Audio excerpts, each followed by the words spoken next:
এই গোলাপগুলো 2 মাস বয়স হয়েছে। এখন কি আমি এদের সালফিউরিক অ্যাসিড দিতে পারবো? আমি জানতে চাইছি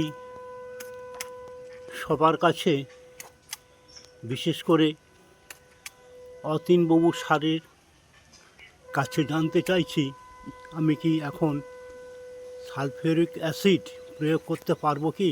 স্যার, অতীন বসু স্যার, আপনি দয়া করে একটু সঠিক উত্তর দেবেন এবং যেসব মডারেটররা আছেন তাদের কাছেও আমার অনুরোধ।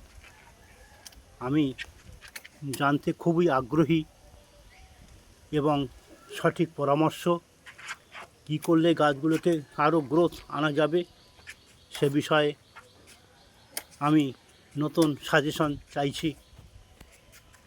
অপেক্ষায় রইলাম উত্তর জানার জন্য।